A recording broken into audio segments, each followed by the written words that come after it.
মুখ্যমন্ত্ৰী বনাই দিলেহেঁতেন আপুনি প্ৰথমতেই কৰিবলগীয়া 3টা কাম কি হ'লহেঁতেন? ব্ৰহ্মপুত্ৰখন বান্ধি পেলালেহেঁতেন যাতে আৰু বানপানী নহয়। 2 কণ্ট্ৰল কৰিব লাগিব ব্ৰহ্মপুত্ৰ।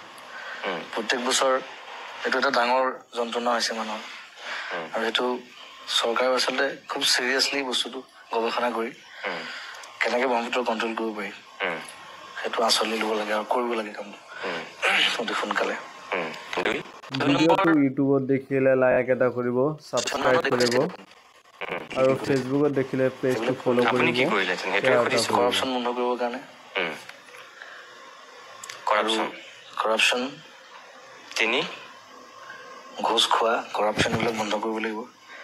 আৰু আমাৰ নতুন জেনেৰেশ্যনটোক কেনেকৈ মানে সামাজিকভাৱে আৰু এৱেৰ কৰিব পাৰি তাৰ কাৰণে কিছুমান স্পেচিয়েল ট্ৰেইনিং ৰাখিলেহেঁতেন, ট্ৰেইন কৰিলেহেঁতেন বাহিৰৰ পৰা মানুহ আনি বিভিন্ন বিশেষজ্ঞ বিভিন্ন ডিপাৰ্টমেণ্টৰ বিভিন্ন জনৰ বিভিন্ন মানুহক আনি তেওঁলোকৰ লগত ইণ্টাৰেক্ট কৰাই কেনেকৈ সামাজিকভাৱে মানসিকভাৱে আৰু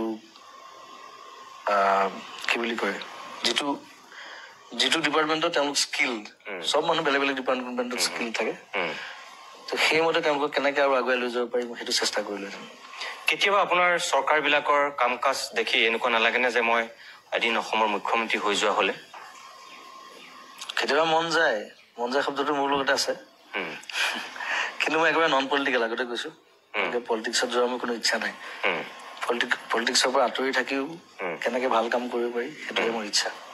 বৰ্তমানৰ যিখন চৰকাৰ জাতি মাটি ভেটিৰ কথা কৈ পেলাই শাসনলৈ আহিছিল, এটাই শব্দ আছিল পৰিৱৰ্তন। চৰকাৰখন আপোনাৰ দৃষ্টিত ঠিকে আছে? জাতি মাটি ভেটি সুৰক্ষিত হৈ আছে? এতিয়া 1 বছৰ আগতে পৰিৱৰ্তন শব্দটো শুনি আমাৰ চবৰে খুব ভাল লাগিছিলে,